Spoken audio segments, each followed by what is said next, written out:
Más hechos, más información. RCN Radio.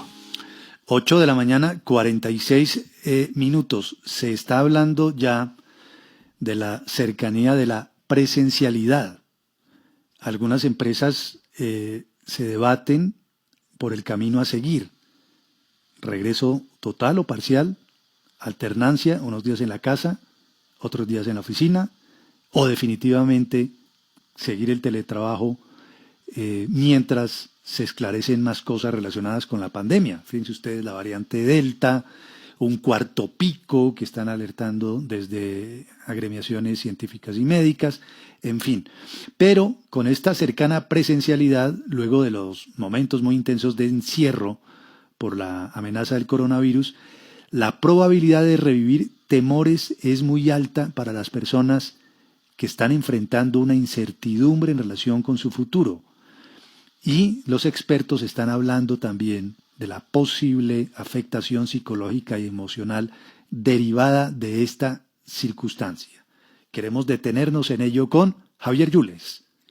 Al confinamiento en 2020, un hecho sin precedentes en un siglo, las personas acudieron con el mayor número de dudas. La psicóloga Rosana Morales, magíster en intervención social, sostiene que la principal motivación generó efectos psicológicos. La lógica del miedo, ¿no? De una precaución, sospechando, sintiendo que cualquiera puede ser amenazante para mi vida, para la de los otros, y desde ahí se ha generado una paranoia social, ¿no? De qué miedo salir a la calle, qué miedo saludar a la gente porque qué tal que me pueda enfermar. Los más recientes anuncios anticipan lo que podría ser un escenario cercano de retorno a la presencialidad. Podamos reiniciar de forma presencial. Para el fin de semana, a más tardar, ya podamos estar disfrutando de esta nueva apertura del sector. Que es un anuncio generador de esperanza, que es un anuncio optimista, no puede en ningún caso llevarnos a bajar la guardia. Pero asegura la psicóloga Rosana Morales, a pesar del encierro, del cansancio, del trabajo en casa y la disponibilidad de las vacunas, llegar a la nueva normalidad implicará otros desafíos emocionales. La gente nuevamente, esa salida a la calle, volver al trabajo, que los hijos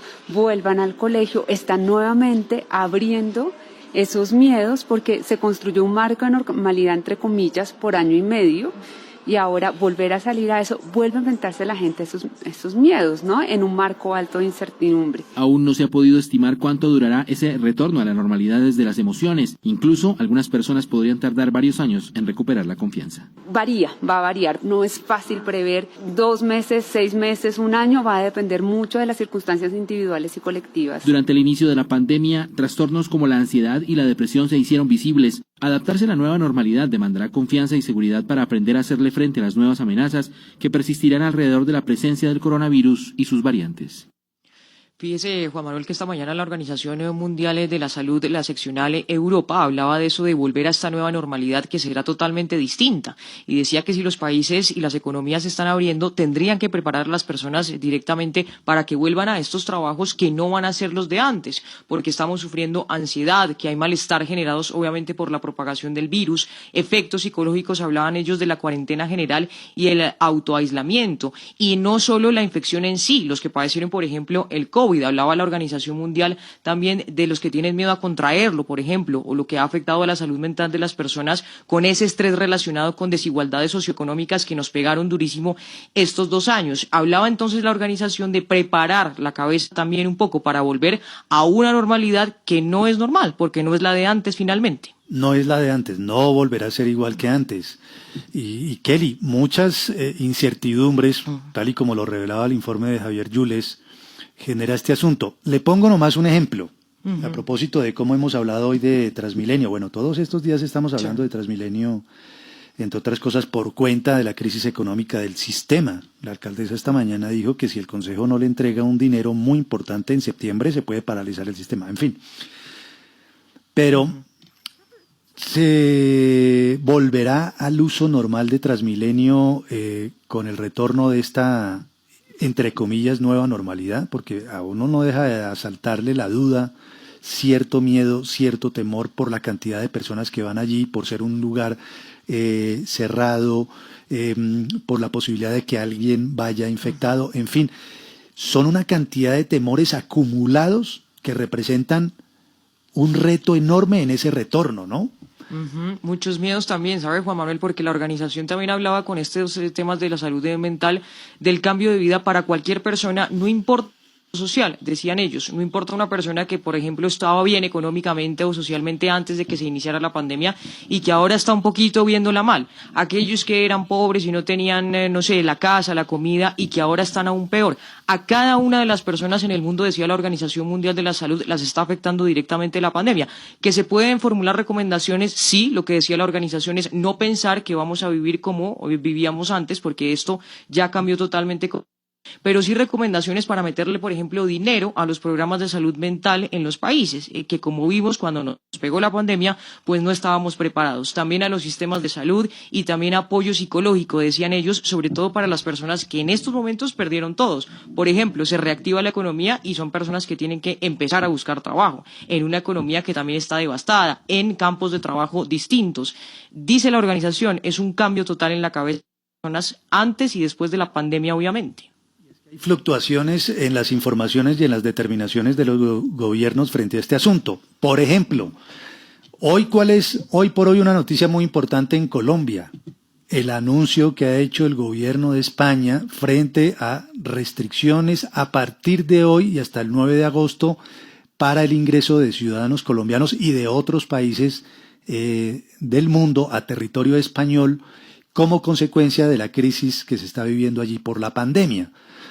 Mucha gente tenía planeado, con ese espíritu de nueva normalidad, por ejemplo, ir en los próximos días a España o a entrar a Europa a través de España.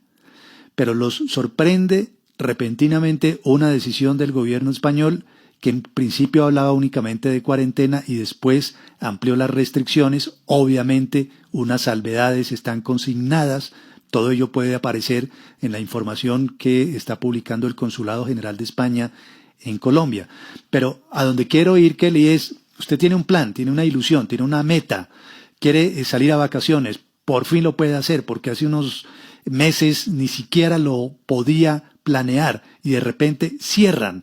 Entonces es la conjunción de una serie de medidas que siguen generando enorme incertidumbre sobre qué va a pasar después de, si es que vamos a retornar o no a esa normalidad. E insisto en lo que los estudios están señalando en los últimos días. Las empresas analizan los 3 caminos: regreso a la normalidad como antes, alternancia o mantener todavía la guardia en alto y decir, no, esperemos que baje este asunto porque ahí está la variante Delta en Colombia, en Europa 4º pico de contagio, en fin. Bien difícil tomar decisiones por estos días, ¿eh? Sí. Una última cosa, que son decisiones que van cambiando, me imagino, profe, obviamente, con la situación epidemiológica de cada país. Y una recomendación rápida para los oyentes, hablando de esto de la pandemia, de la salud mental y de lo que se viene, un gran reportaje de la BBC que se llama La generación del tapabocas. Estos niños no conocen otra cosa que no sea una vida sin tapabocas y, por ejemplo, las clases a distancia. Todo eso es lo que se tiene que manejar de aquí en adelante. Sí, ahora, fíjese que en el caso de las instituciones educativas, pues lo que debería primar es el criterio epidemiológico, es decir, el riesgo de salud para la comunidad educativa, incluyendo, claro, a los estudiantes, y las medidas de control que hay. En el caso de las empresas hay un factor adicional, Juan Manuel,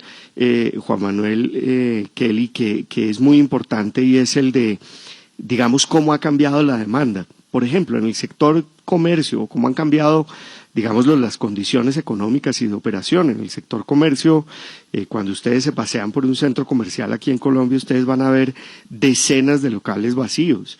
Cuando ustedes se pasean por las zonas de oficinas, van a ver también decenas de oficinas vacías, porque yo creo que cambió la manera en que se atienden, por ejemplo, a las clientes en los servicios profesionales, en muchas profesiones, por ejemplo, en el derecho, digamos, muchas de las reuniones que antes se conducían presencialmente ahora se conducen de forma virtual, pero también en la compra, en el comercio, la demanda cambió y muchas de las compras que se hacían de manera presencial ahora se hacen virtual. Eso yo creo que sí cambió para siempre. Eso no va a volver a ser lo que era antes. Yo sí espero que la educación vuelva a ser lo que era antes y pronto. Sin duda, que sea como antes y pronto.